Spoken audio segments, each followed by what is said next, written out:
Noite, queridos irmãos e irmãs do Centro Espírita Caminhando para Jesus. Aqui estamos reunidos mais uma vez, virtualmente, para mais uma palestra do nosso querido centro. E para iniciarmos os nossos trabalhos da noite de hoje, vamos pedir ao nosso irmão Rildo para fazer a prece inicial. Boa noite, meus irmãos. Elevemos nossos pensamentos a Jesus nesse momento tão bonito do nosso encontro. Mestre amado Jesus, nesta noite de hoje tão maravilhosa, nos permita, em Teu nome, Senhor, darmos uma aula de humildade através do nosso irmão Glauco, que ele nos passe o que é mais belo e sublime no ser humano.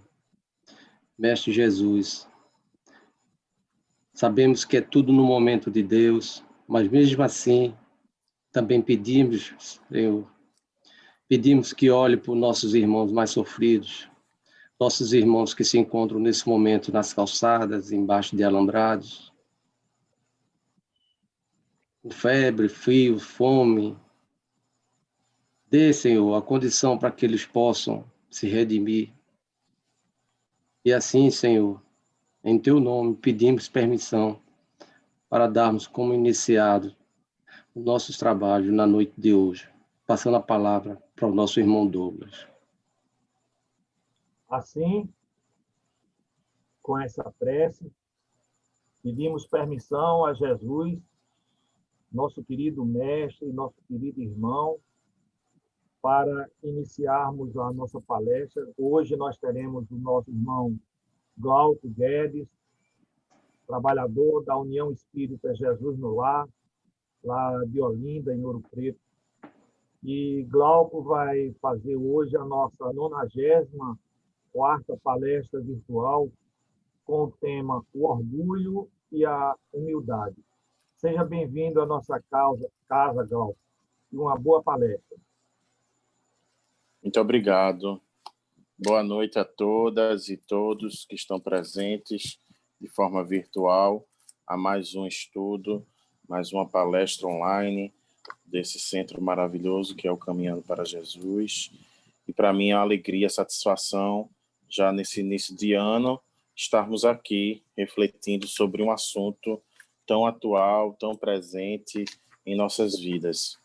E eu escolhi esse tema porque a gente vê a necessidade de desenvolver cada vez mais essa virtude que é a humildade e de combater cada vez mais esse vício moral terrível que é o orgulho. Esse tema, o orgulho e a humildade, foi retirado do Evangelho segundo o Espiritismo, capítulo 7, Bem-aventurados os pobres de espírito.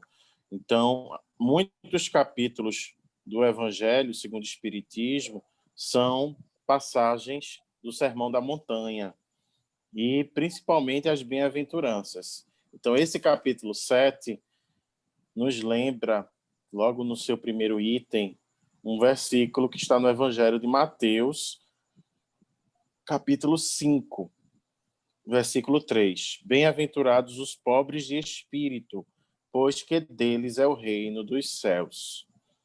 Então, os pobres de espírito, Kardec deixa bem claro, são os humildes.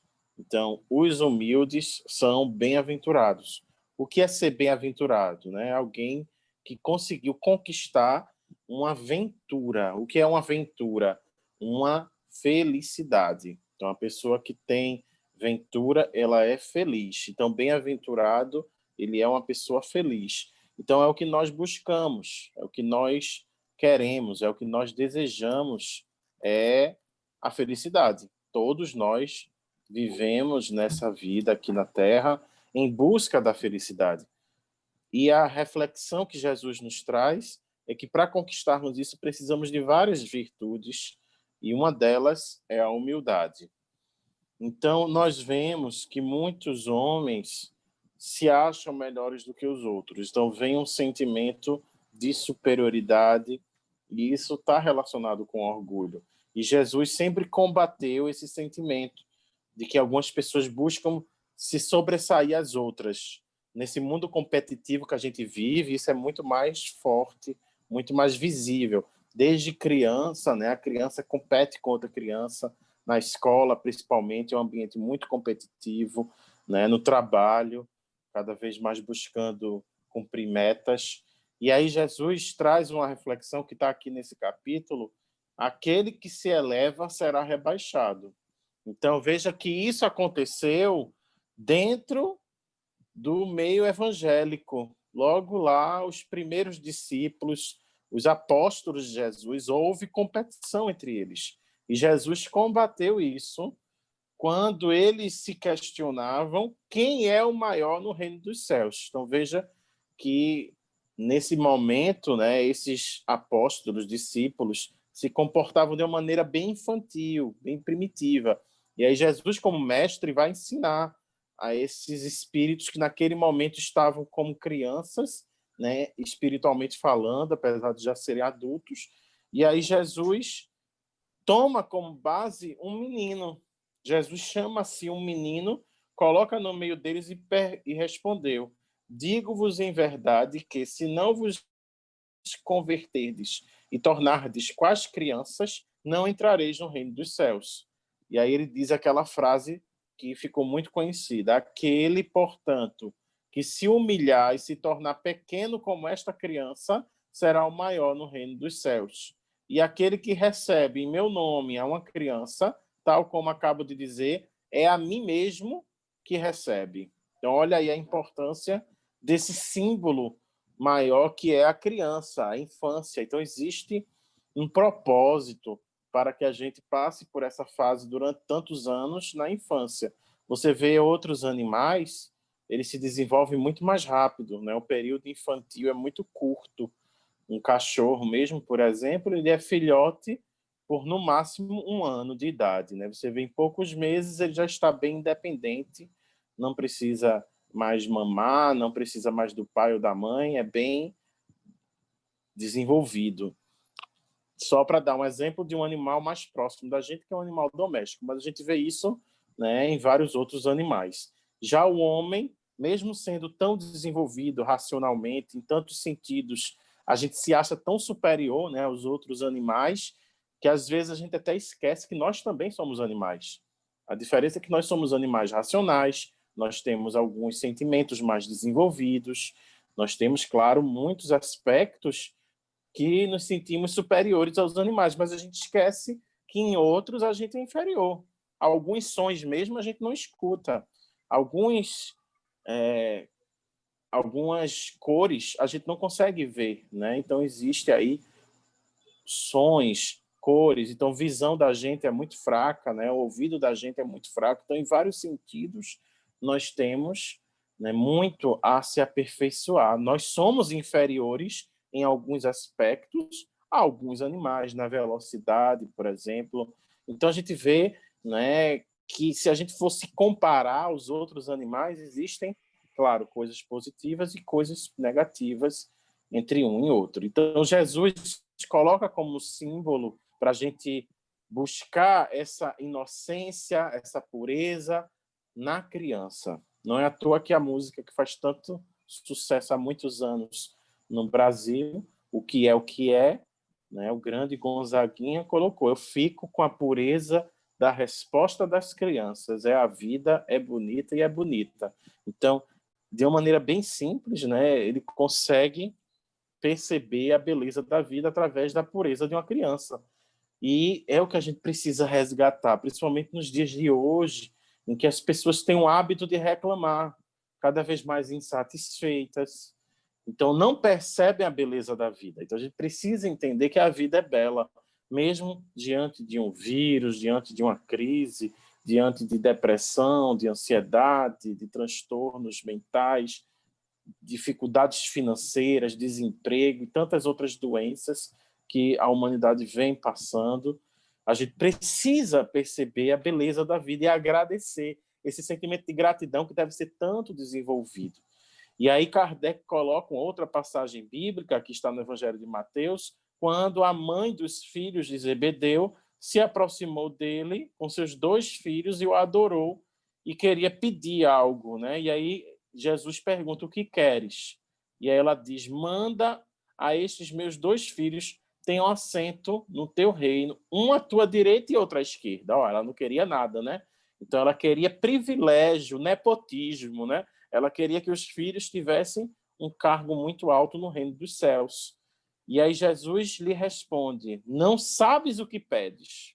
Olha que resposta forte. Então, quando Jesus via necessidade, ele usava da sua autoridade, sem autoritarismo, mas ele se impunha, ele tinha uma força, né? Esse poder do yin e do yang, essa força que é mais voltada para o masculino, né? Essa força de energia, mais de poder, e aí ele coloca ela, né? Repreende-a, mostrando que ela não sabia o que estava pedindo. Agora, claro, o erro dela veio da ignorância. Você não sabe, ou seja, você ignora.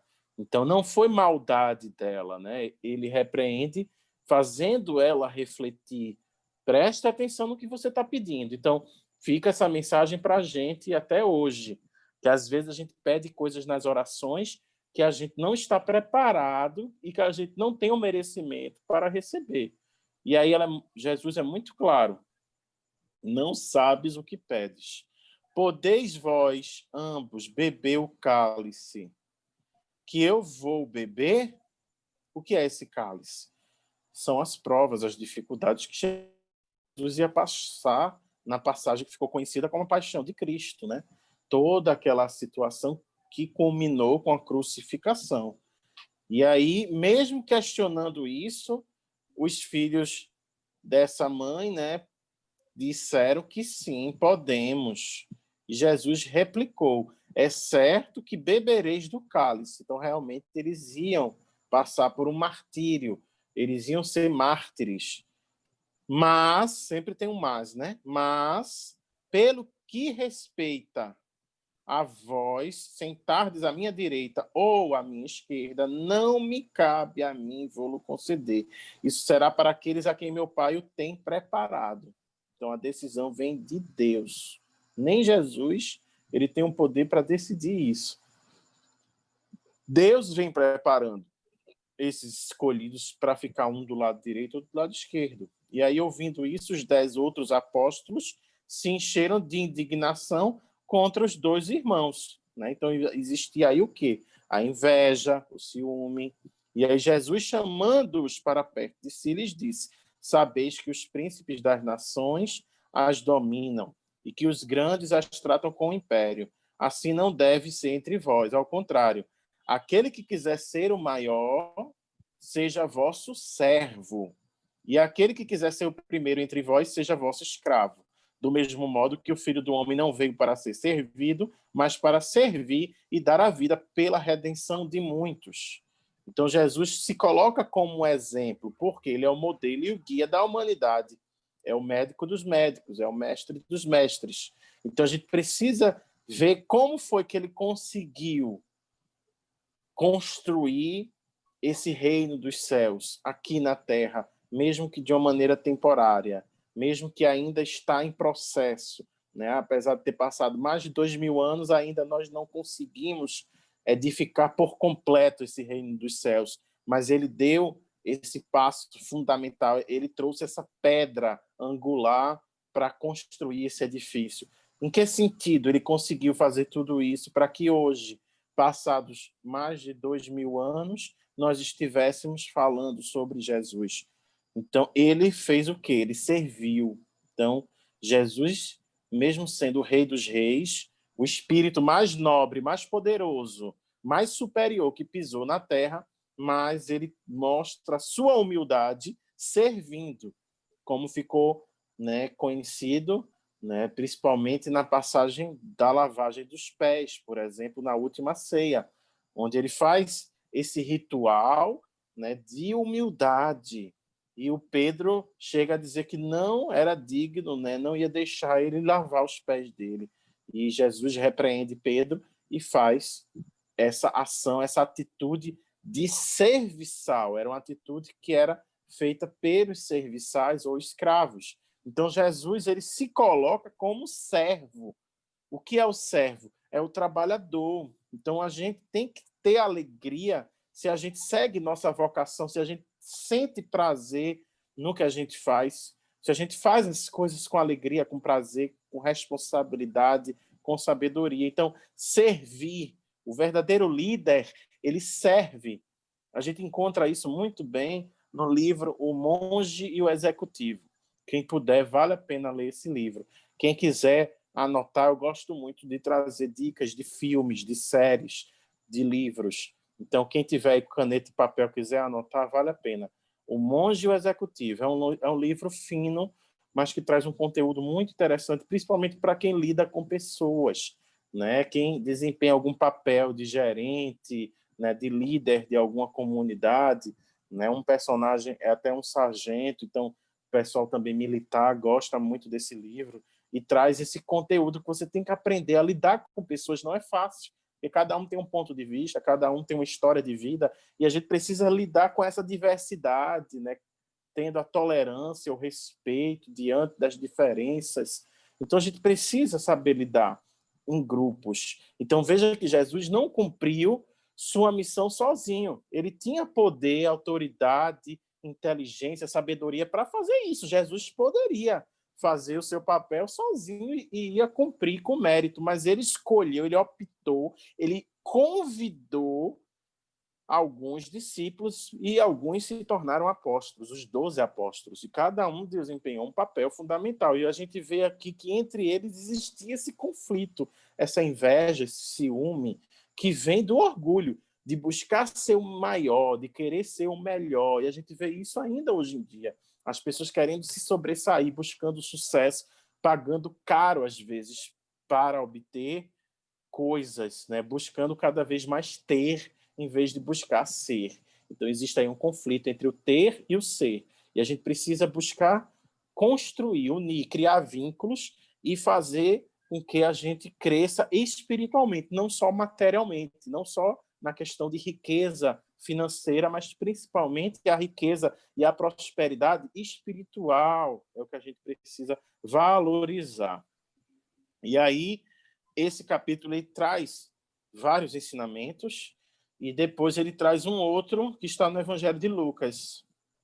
Jesus entrou num dia de sábado na casa de uns principais fariseus para fazer a refeição e os que estavam lá observaram. Então, notando que os convidados escolhiam os primeiros lugares, propôs-lhe uma parábola dizendo: quando fordes convidado para bodas, não tomeis o primeiro lugar, para que não suceda que, havendo entre os convidados uma pessoa mais considerada que vós, aquele que vos haja convidado venha dizer-vos: dai o vosso lugar a este, e vos vejais constrangidos a ocupar, cheios de vergonha, o último lugar.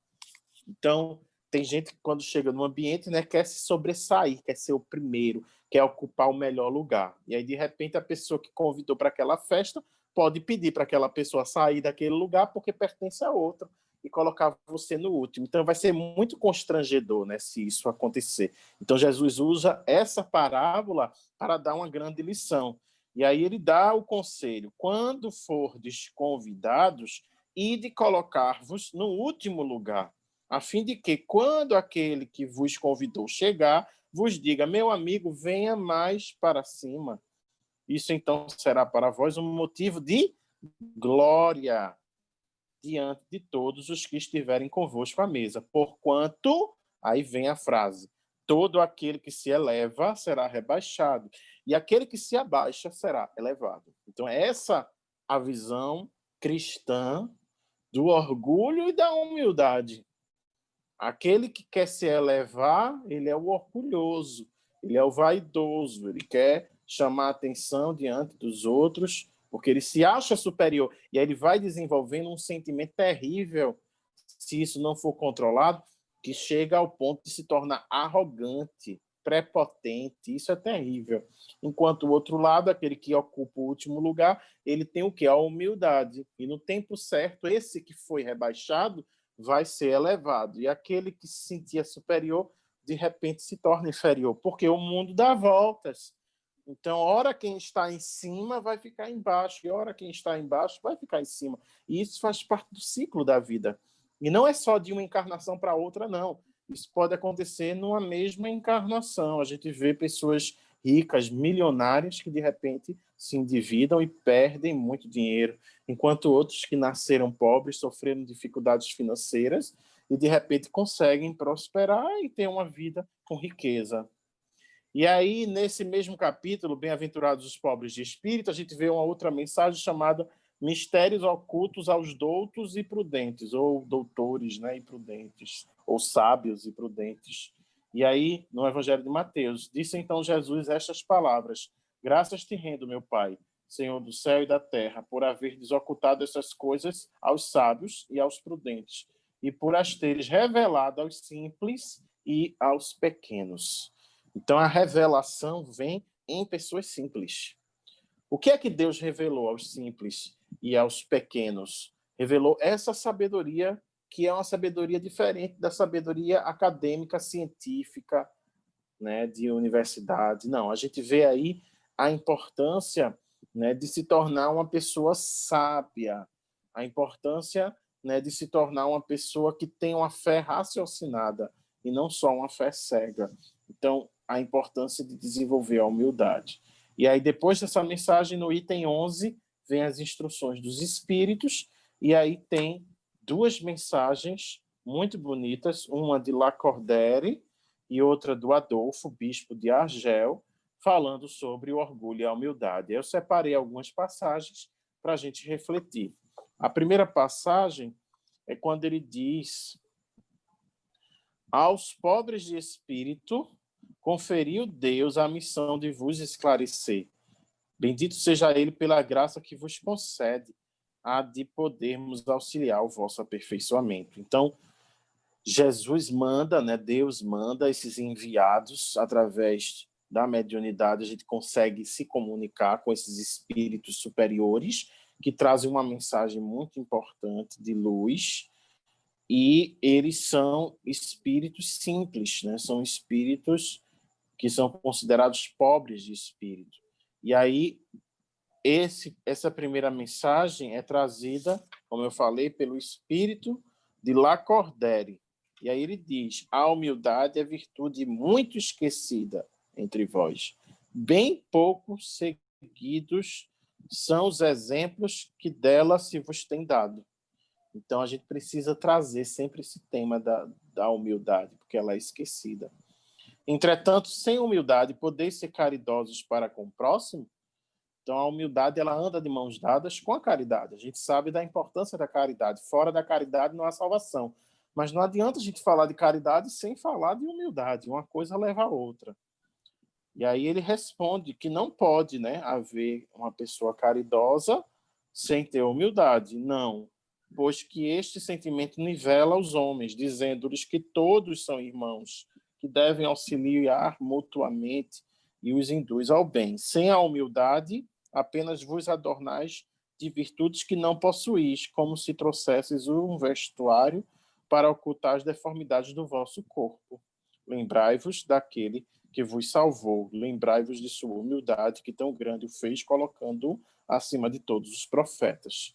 Então, a gente precisa ter sempre como referência, modelo e guia Jesus. Ele foi o exemplo dessa humildade e ele trouxe essa crença de que todos nós somos irmãos, filhos do mesmo Pai. Então, qual é o oposto da humildade? É o orgulho. E aí o Espírito deixa bem claro, o orgulho é o terrível adversário da humildade. Se o Cristo prometia o reino dos céus aos mais pobres, é porque os grandes da terra imaginam que os títulos e as riquezas são recompensas deferidas aos seus méritos e se consideram de essência mais pura do que os do pobre. Julgam que os títulos e riquezas lhes são devidos, pelo que quando Deus lhes retira, o acusam de injustiça. Ó que cegueira! Pois então Deus vos distingue pelos corpos? O envoltório do pobre não é o mesmo do rico? Será que Deus fez duas espécies de homem? Então, a gente precisa perceber que todos são iguais perante Deus. Deus não faz acepção de pessoas. A gente precisa entender isso. Então, é algo absurdo, ainda hoje, em pleno 2021, existir a crença de uma supremacia branca, por exemplo, do neofascismo, do neonazismo, né? Essas expressões cruéis, né? Que procuram, né, se achar melhor do que o outro. Então, a gente precisa valorizar, dar espaço, dar voz a pessoas que durante muitos anos foram maltratadas, como os negros que foram escravizados e ainda hoje sofrem desse racismo estrutural, institucional, as mulheres que durante tanto tempo foram tidas apenas como um objeto, como algo sem valor, sem voz, onde não podia ter o direito de votar, não podia ter o direito de dirigir um próprio carro. Então, ter essa autonomia, essa liberdade, essa independência foi algo fundamental nesse processo. A própria Joana de Ângeles, mentora espiritual de Divaldo Franco, ela foi, né, considerada em uma de suas encarnações uma grande feminista, uma mulher que lutou pelos direitos das mulheres. Então, não esse feminismo radical, não. Tudo tem excesso, todo excesso faz mal. A gente tem que entender a essência positiva dessa luta, não é, em busca de uma igualdade. Não é que a mulher vai ser superior ao homem, não. É igual. Então, a gente tem que entender que o homem, né, nesse contexto espiritual, ele é igual à mulher, que o negro é igual ao branco, que o homossexual é igual ao heterossexual, ou seja, Deus não faz acepção de pessoas. O rico e o pobre, aos olhos de Deus, têm o mesmo valor. Então, não é o fato de você ter títulos, de você ter riquezas, de você ter conseguido fazer um mestrado, um doutorado, um pós-doutorado, você falar várias línguas, ótimo, mérito seu, mas não faça disso algo que vai lhe deixar soberbo, arrogante. Não ache que isso lhe dá o direito de desprezar, de menosprezar o seu irmão, seja ele negro, pobre, homossexual, idoso, seja ele deficiente físico ou deficiente mental, todos têm o seu valor. Então a gente precisa acabar, não é, com esse sentimento terrível de se achar melhor do que o outro. É isso que está bem claro aqui no Evangelho, nessa mensagem. Deus vos distingue pelos corpos? Esse é o questionamento. O envoltório do pobre não é o mesmo que o do rico? Terá o Criador feito duas espécies de homem? Não, só existe uma espécie de homem.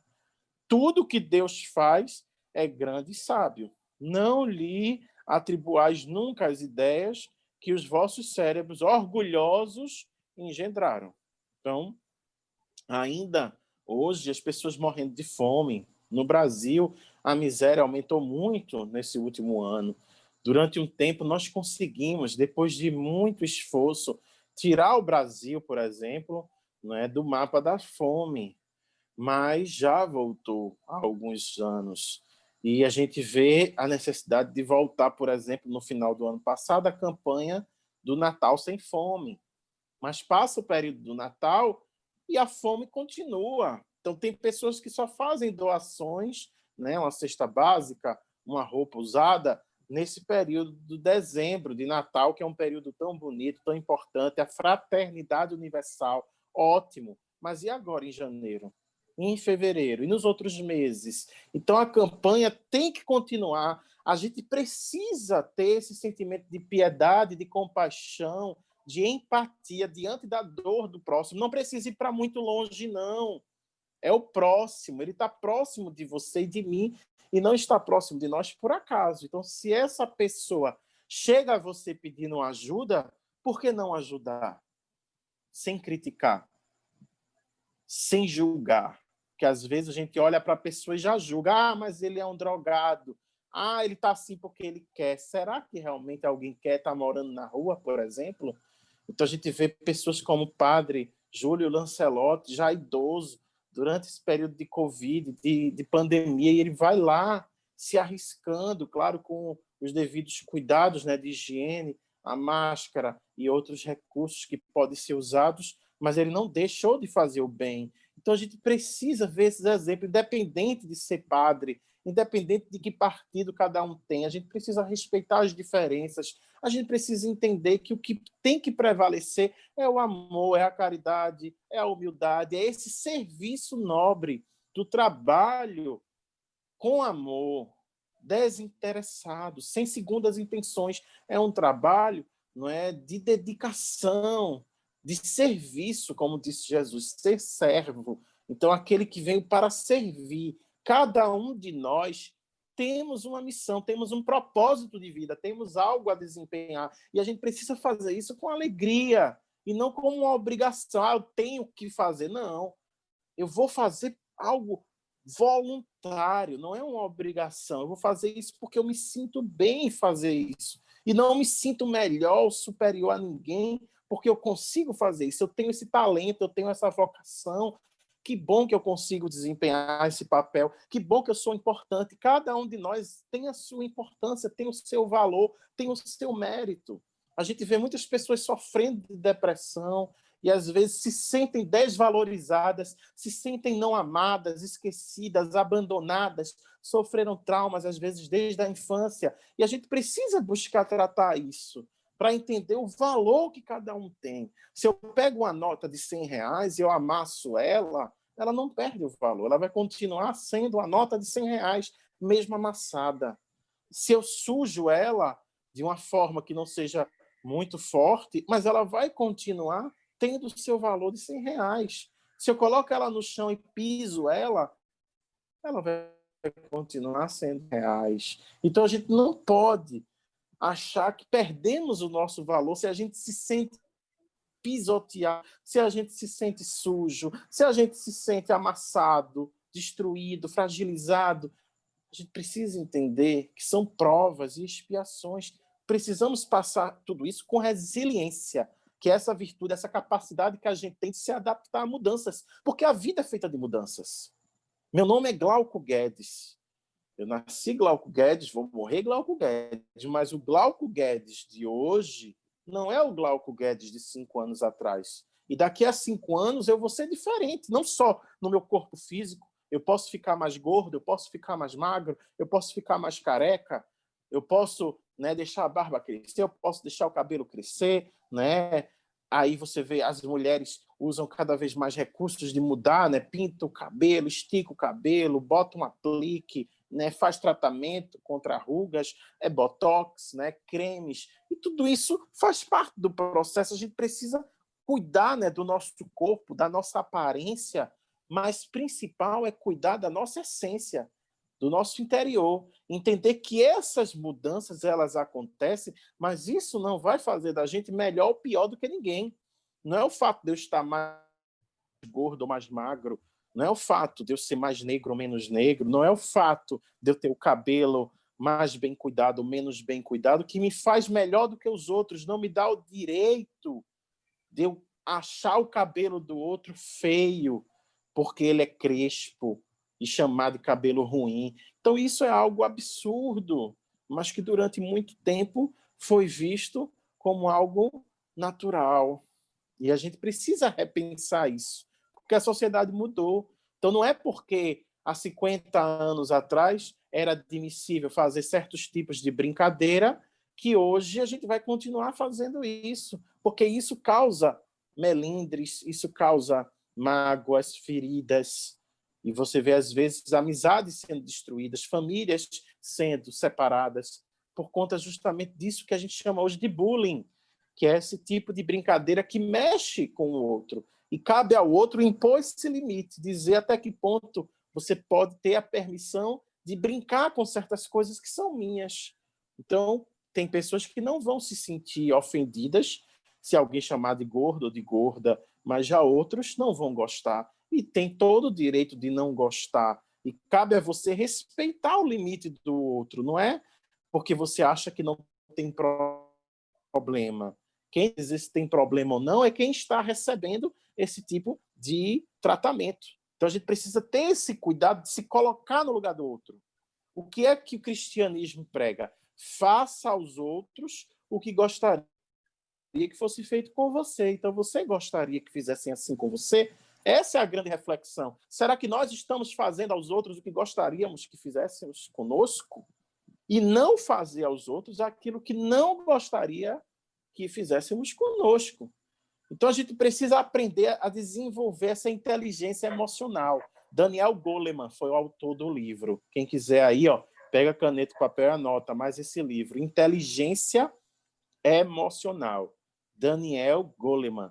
Esse livro é maravilhoso. E ver cada vez mais hoje em dia pessoas, né, fazendo cursos de inteligência emocional. As empresas valorizam quem tem essa capacidade de ter inteligência emocional. E um dos pilares da inteligência emocional é justamente a empatia. Outro pilar é o autoconhecimento. Quem eu sou? Quem é Glauco Guedes? Então, dentro desse contexto do orgulho e da humildade, está inserido esse processo de autodescobrimento. Porque quando eu sei quem eu sou, eu não vou me achar melhor do que o outro. Eu não vou me achar nem superior, nem inferior ao outro. Porque senão eu vou começar a criar um complexo terrível, que é o complexo de superioridade ou o complexo de inferioridade. E os dois são muito destrutivos para a saúde mental, consequentemente para a saúde do corpo, porque o corpo está relacionado com a mente. Já dizia um grande sábio do passado, mente sã, corpo são. Quem falou essa frase foi Juvenal, no século I, ou seja, 100 anos depois, né, da vinda de Jesus, mais ou menos viveu esse grande pensador ilustre chamado Juvenal. E ele escreve essa frase, fala, e até hoje o mundo todo repete. Mente sã, corpo são. Então precisamos cuidar da nossa saúde mental. Esse mês de janeiro existe uma campanha chamada Janeiro Branco, onde as pessoas estão, né, se conscientizando cada vez mais da necessidade de cuidar da mente, não só cuidar do corpo. Tem pessoas que fitness, ótimo, gosta de ir para academia, faz dieta, cuida do corpo, tá ali o corpo sarado, né, como se diz. Tanto homem como mulher, é importante valorizar o corpo, é importante cuidar do corpo. Mas e a mente? E o psicológico, como é que tá?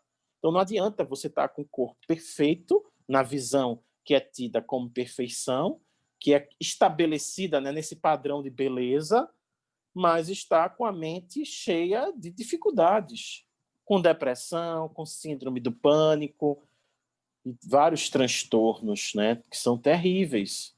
Então a gente percebe a necessidade da gente olhar esses infortúnios ocultos. São sofrimentos que as pessoas passam e que às vezes a gente não percebe, porque a gente acha que dinheiro traz felicidade, né? Ele traz alívio. Claro, você com dinheiro você vai ter um bom médico, você vai ter um bom hospital para cuidar de você quando está doente, você vai ter empregados, você vai ter uma roupa boa, uma casa boa, vários confortos. Mas a gente precisa perceber que existe algo que o dinheiro não compra, né? O amor. Então a gente precisa ter esperança de dias melhores, fazer a oração, confiar em Deus, ser mais indulgente com os erros dos outros. Mas a gente não pode esquecer jamais a nossa essência, o que de verdade importa para a nossa vida, porque muitos males vêm do orgulho, é a fonte de muitos problemas que podem ser evitados se a gente fizesse bom combate e combater justamente esse orgulho. Na mensagem de Adolfo, bispo de Argel, no final, ele diz algo bem interessante. Pobre raça humana, cujo egoísmo corrompeu todas as sendas, toma novamente coragem, apesar de tudo. Então, ele traz esse propósito, né? Esse conselho da gente reativar essa coragem. Em sua misericórdia infinita, Deus te envia poderoso remédio para teus males, um inesperado socorro. Abre os olhos à luz. Aqui estão as almas dos que já não vivem na terra e que te vem chamar ao cumprimento dos deveres reais. Eles te dirão, com a autoridade da experiência, quanto às vaidades e às grandezas da vossa passageira existência são mesquinhas à par da eternidade. Dir-te-ão que lá o maior é aquele que haja sido mais humilde entre os pequenos deste mundo. Ou seja, no mundo espiritual é diferente. Que aquele que mais amou seus irmãos será também o mais amado nos céus. Que os poderosos da terra, se abusaram de sua autoridade, ver-se-ão reduzidos a obedecer aos seus servos. Que, finalmente, a humildade e a caridade, irmãs que andam sempre de mãos dadas, são os meios mais eficazes de se obter graça diante do Eterno.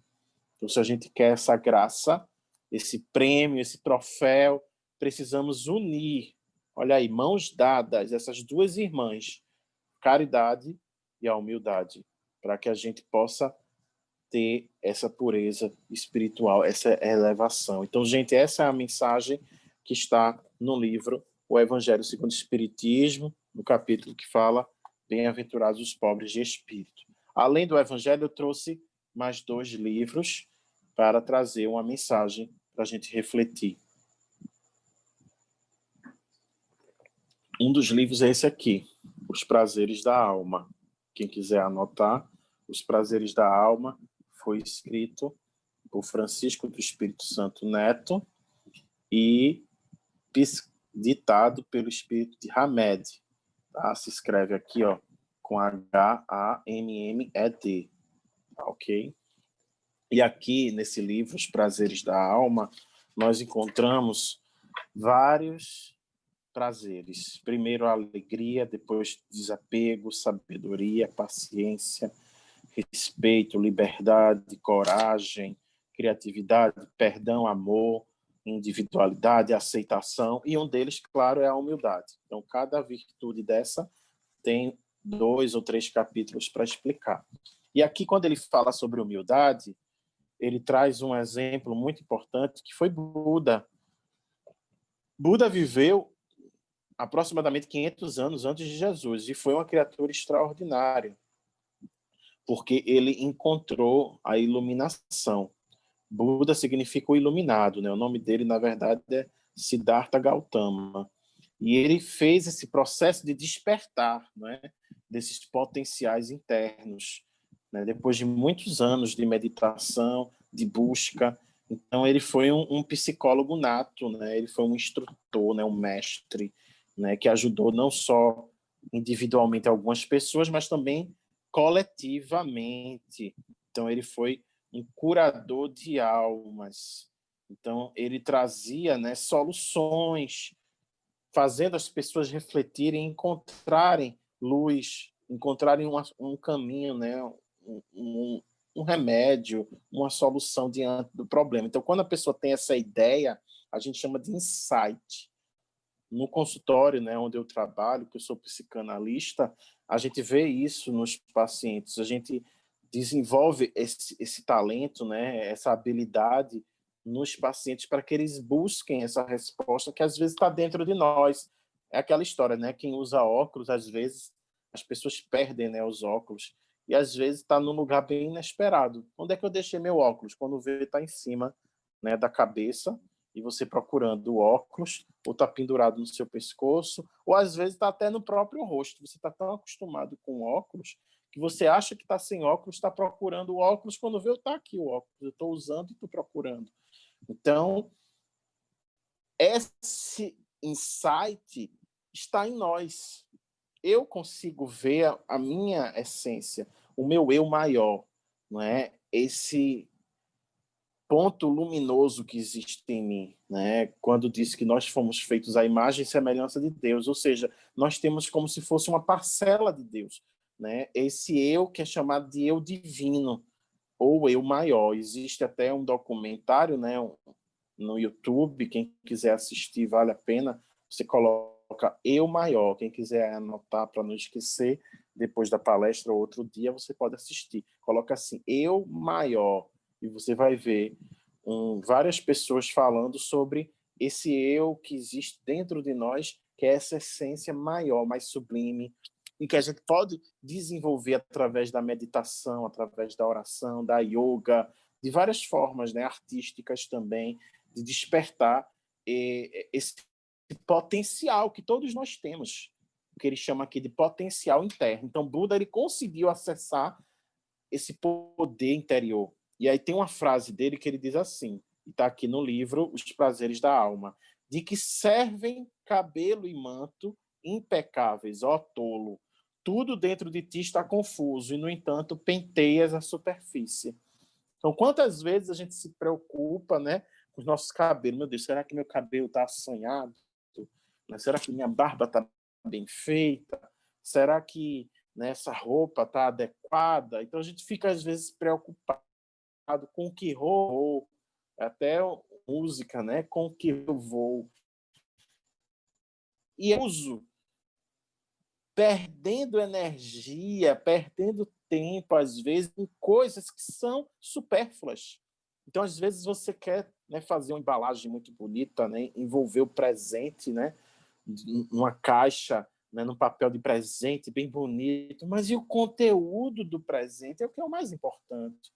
Quantas vezes você recebe um presente numa embalagem bem simples e você gosta muito do presente porque foi um presente bom, e às vezes uma embalagem tão bonita e quando você abre o presente não é aquilo que você esperava, principalmente no amigo secreto, né? Isso acontece muito.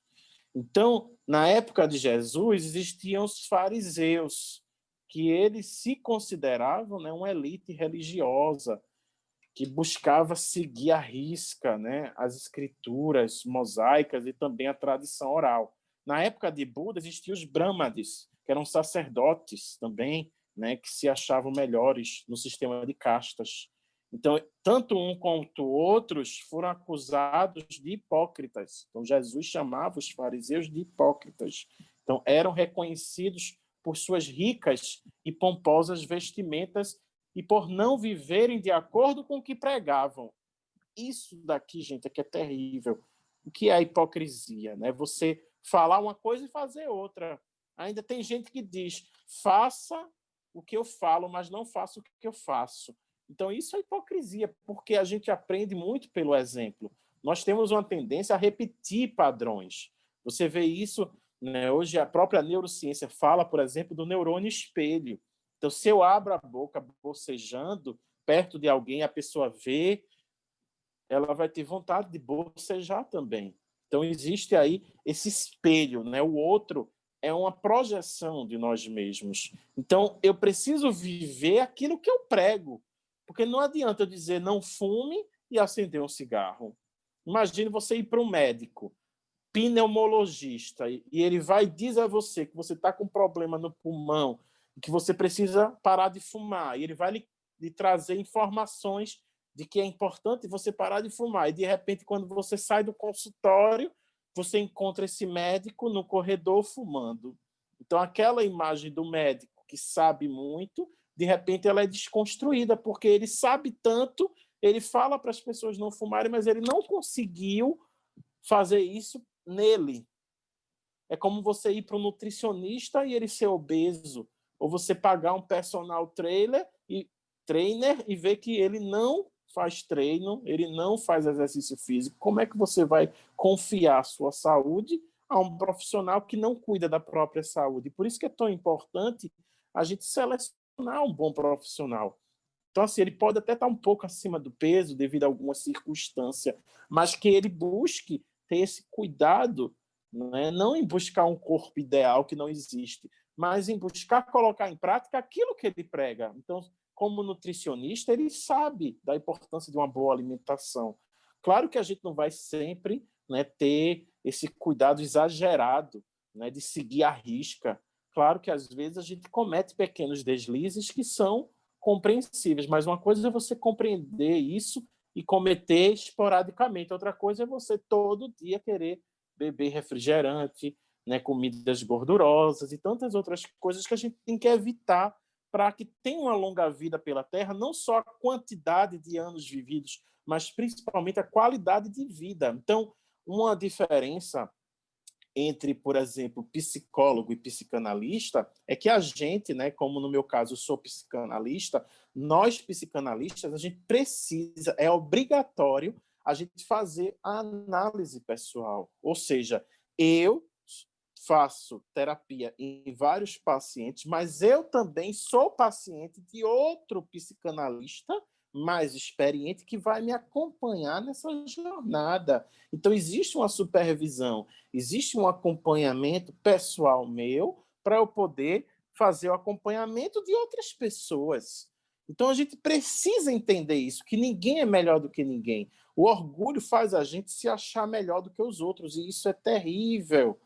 A gente precisa entender, né, que existe uma vocação para cada um. Não adianta forçar, não, eu vou ser médico porque dá muito dinheiro, eu vou ser advogado porque dá muito dinheiro, e você, às vezes, não tem talento para ser advogado nem ser médico.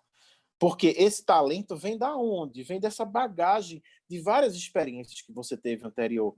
E aí você vai despertando esse potencial, essa predisposição inata. Você vê crianças que gostam de avião, já outra criança gosta de carro, já outra gosta de cozinhar, já outra gosta de animais, e aí se torna um ótimo veterinário. Então, esses talentos vêm desde a infância, que a gente tem que estar atento, cabe ao pai, à mãe, ou quem cuida, ter esse olhar de atenção, né, principalmente durante a infância, e desenvolvendo esses potenciais que vêm como um impulso interno, uma tendência que a reencarnação explica.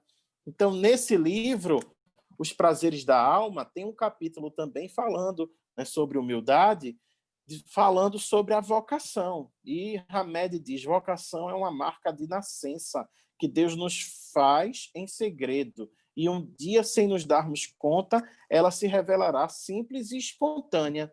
Então, você vê isso de maneira espontânea. É uma coisa natural, né, que força a gente a progredir, em buscar ser uma pessoa, né, feliz no que a gente faz dentro e fora de casa. E aí ele traz, né, o conceito de humildade. Ele diz: ser humilde é perceber que existe para cada um de nós um plano vocacional cuidadosamente traçado pela vida maior. Então, a gente precisa confiar, né, nesse propósito de Deus. Antes de reencarnar, é feito um planejamento reencarnatório, toda uma estratégia para que a gente tenha mérito, para que a gente se saia bem, para que a gente consiga colocar em prática aquilo que a gente, né, se programou. Então, gente, quem puder, vale a pena ver esse livro, Os Prazeres da Alma. Para terminar, eu trouxe um outro livro chamado Escutando Sentimentos. Esse livro foi escrito por Hermance Dufour, né, através da mediunidade do Vanderlei de Oliveira, tá? E nesse livro tem 2 capítulos falando sobre a arrogância. É o capítulo 8 e o capítulo 9. Eu sei que a hora já está um pouco avançada, então eu vou ler só algumas reflexões pequenas do capítulo 8 e do capítulo 9. Ele começa o capítulo 8 fazendo algumas perguntas que a gente precisa fazer a gente mesmo. Tenho arrogância? Como descobri-la? O que é arrogância? Qual a sua origem? Como se manifesta? Como espíritas somos arrogantes? Como? Quando? Por que existe ainda arrogância em nossa conduta? Então, ele começa explicando que a arrogância está ligada também ao egoísmo.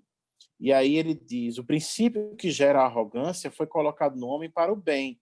É a ânsia de crescer e realizar-se, o impulso para progredir, o instinto de conservação que prevê a proteção e a defesa. Então, você querer crescer, você querer progredir, você querer enriquecer, você querer ter sucesso, não é algo ruim. É como se fosse uma ambição positiva. O que é ruim é quando essa ambição faz com que você ache que os fins justificam os meios. E aí você começa a ter atitudes desonestas, atitudes que machucam os outros para conseguir ter esse propósito, né? Esse sucesso, essa riqueza. E aí é como um vírus que vai destruindo a gente, porque a gente se acha melhor do que os outros, vem uma supervalorização de si mesmo. Então, o egoísmo é o sentimento básico e a arrogância é a atitude íntima derivada desse alicerce de sensações nascidas no coração ocupado exclusivamente com seu ego. E aí ele faz um gráfico bem interessante aqui no livro, né, colocando 4 pontos principais da pessoa que é arrogante.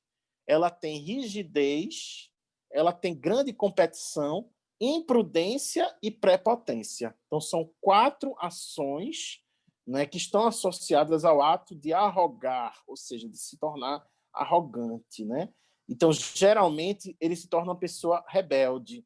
E essas atitudes pilares, né, estão associadas a essa rebeldia. Então, o que é a rigidez?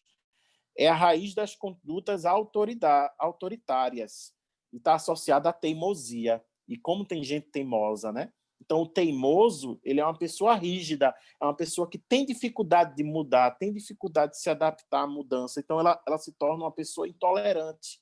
Ela não respeita direito o livre-arbítrio do outro e alimenta muito melindre. O segundo aspecto é a competição, que vem de quê? Da comparação. A gente tem que evitar se comparar. Se você quer ser uma pessoa humilde, evite se comparar ao outro, porque ou você se acha melhor do que o outro ou inferior ao outro. Então, a gente precisa evitar ter tanta competição, ter tanta inveja, ter tanto menosprezo. E a imprudência, o que é a imprudência? É essa ousadia transgressora que não teme nem respeita os limites. Então, geralmente, o imprudente ele quer ser perfeito. E aí ele começa a ter esse sentimento de perfeccionismo, se torna uma pessoa ansiosa.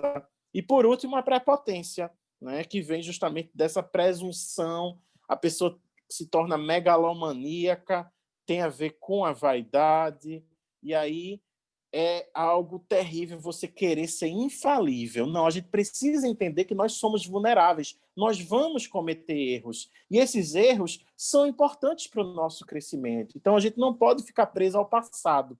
A pessoa que tem depressão, ela é muito voltada ao passado. Porque no meu tempo, porque antigamente. E a pessoa ansiosa, ela é muito voltada para o futuro. Então, ela fica sempre pensando como é que vai ser amanhã, como é que vai ser depois. E isso gera muito transtorno, né? Uma patologia, uma doença que tem tratamento. E é importante você cuidar da sua saúde mental para não perder o seu autodomínio, né? Para você não ficar tão apegado a essas crenças que são limitantes. Por isso que é tão importante fazer uma terapia para a gente identificar isso e melhorar. Então, ele dá várias características, né, das pessoas que têm essa arrogância. E aí ele chega até a fazer um gráfico, tá aqui, ó, explicando essa arrogância no meio, e aqui os 4 pilares dessa arrogância, que é a rigidez, a prepotência, a imprudência e a competição. E cada um deles ele deriva outros, né? Como a ansiedade, a presunção, o autoritarismo, a teimosia, a comparação. Então, tudo está aqui no livro. Vale a pena, gente. Na palestra não dá para a gente aprofundar muito. Fica aí esse gostinho de quero mais. Quem puder, compre ou pegue emprestado o livro numa biblioteca ou com alguém que tenha, Escutando Sentimentos. Esse livro é bem interessante, que ele explora essa questão da arrogância. E aí ele traz também o conceito, né, nessa segunda parte, no capítulo 9, o espírito de Hermance Dufour, ela diz: o orgulho é o sentimento de superioridade pessoal e a arrogância é a expressão doentia desse traço moral. E aí depois ele traz também o conceito de humildade. Humildade é saber quem se é, nem mais nem menos. É o estado da mente que se despe das comparações para fora e passa a comparar-se consigo própria, mensurando a realidade de si mesma. Então, a única comparação que vale a pena a gente fazer é a gente se comparar com a gente mesmo. Então, eu, Glauco Guedes, será que eu estou melhor do que eu estava há 1 ano atrás, há 2 anos atrás, há 5 anos atrás? Então, essa avaliação ela é muito importante. Então, principalmente nesse período de novo ano, né? Acabamos de sair do final de um ano, começamos um novo ano, então é o momento da gente fazer essa análise, essa reflexão. Será que eu estou me tornando uma pessoa melhor? O que é que eu posso fazer para ser essa pessoa melhor? E saber quem eu sou. E aceitar quando a gente recebe um elogio, se ele é verdadeiro, a gente precisa ver isso como algo positivo, né? E agradecer por isso. Então, eu agradeço a todos e todas que estiveram aí presentes durante essa live, essa palestra, né? E fico muito feliz por poder trazer essa contribuição, essa reflexão sobre esse tema que é tão importante, tão atual, que é o orgulho e a humildade. E fica aí a dica desses livros para vocês lerem, né? E um filme que eu assisti recentemente, né, que está na Disney, Pixar, né, também traz um conteúdo bem interessante, né, mas é da Disney Plus, está disponível. O Soul, né, que é alma em inglês, que mostra sobre essa questão da vocação, né? Ele é um músico, né, e ele fica num estado de quase morte e aí começa a refletir, né, sobre o propósito de vida dele. Então todos nós temos um propósito de vida, que a gente precisa seguir essa voz do coração, que é a vocação, para desempenhar o papel da melhor forma possível. Então fica aí a dica, quem puder uma hora assistir, vale a pena ver em família, né, com as crianças, né, com as pessoas que a gente quer bem, e fazer essa reflexão sobre se a gente morrer hoje, né, qual é o legado, qual é a mensagem, a marca que a gente está deixando, né, na vida das pessoas. Vamos buscar ser uma pessoa melhor a cada dia. É esse o meu propósito, que a paz do Senhor continue com todos, hoje, agora e sempre. Gratidão a todos. Gratidão, Gal. Foi muito bom, uma palestra muito esclarecedora, principalmente levando em consideração esses sentimentos tão conflitantes, que é o orgulho e a humildade. Isso é as derivações do orgulho, que são muitas, e que todas elas nos trazem prejuízos morais, via de regra, e esquecemos muitas vezes que o caminho que nos leva até Jesus, que nos leva até o Pai, é a humildade. Esse é o grande sentimento que nós devemos ter sempre conosco e procurando desenvolver cada vez mais esse sentimento de humildade. Deixar de lado o seu orgulho e deixar de lado as derivações do orgulho como uma forma de buscando o nosso crescimento através da humildade. Isso. Foi uma boa palestra. Obrigado. Eu vou pedir, então, que você faça a prece final e, ao mesmo tempo, mandamos um abraço fraterno nosso do Caminhando para Jesus para todos vocês que fazem a União Espírita Jesus no Lar, lá em Olinda. Obrigado. Fraterno abraço Que assim de todos seja. nós que fazemos o Caminhando para Jesus. Amém. Obrigado, que assim seja. Vamos agora orar. Agradecer a Deus por essa oportunidade de estarmos aqui refletindo sobre esse assunto tão atual. Que Deus abençoe a família de cada um de nós, principalmente aqueles que estão doentes, que estão mais precisando de apoio, que estão em tratamento, e aqueles que ainda não despertaram, Senhor, para a responsabilidade, que possam despertar. Aqueles que têm o poder, aqueles que são políticos, aqueles que são empresários, que têm riquezas, que às vezes se acham orgulhosos, soberbos, cheios de arrogância, que também possam despertar em que aquele que se eleva um dia vai ser rebaixado e aqueles mais pobres, mais humildes, um dia vão ser elevados.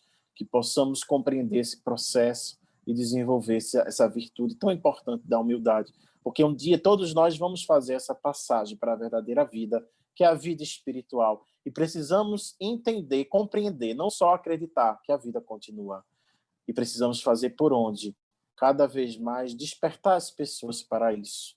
Não é à toa que grandes cientistas vêm estudando e comprovando cada vez mais essa vida após a morte. Recentemente, na Netflix, foi lançada uma série, A Vida Após a Morte. Eu assisti, é maravilhosa, vale a pena quem puder assistir, porque mostra que a humanidade está cada vez mais despertando para essa realidade. Mesmo pessoas que não acreditam muito na questão da mediunidade, na questão da reencarnação, estão cada vez mais vendo casos de pessoas que se lembram de suas vidas passadas, pessoas que têm experiência de quase morte e que descrevem como é a sensação do morrer, que muitas pessoas têm tanto medo da morte, mas precisamos entender que a morte faz parte da vida, é algo natural e não tem por que a gente ter tanto medo. A gente não vai, claro, querer desejar a morte antes da hora, tudo no seu tempo, mas de maneira natural.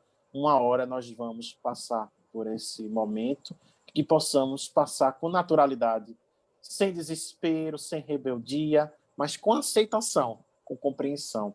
E por isso que essa doutrina ela é consoladora. Por isso que é tão importante a gente assistir essas lives, essas palestras, fazer o tratamento, ler bons livros, buscar sempre boas companhias, tanto de encarnados como de desencarnados. Então, é essa mensagem, através dessa oração final, que nós desejamos a todos uma semana maravilhosa, cheia de paz, amor e harmonia. Que Deus nos abençoe hoje, agora e sempre. Que assim seja. Assim seja. Assim, com essa prece, pedimos permissão a Deus, nosso Pai amado, para encerrar essa primeira parte dos nossos trabalhos com a palestra. E agora iremos iniciar o trabalho de vibração para todos aqueles que estão em tratamento. Muita paz, muita luz para todos nós.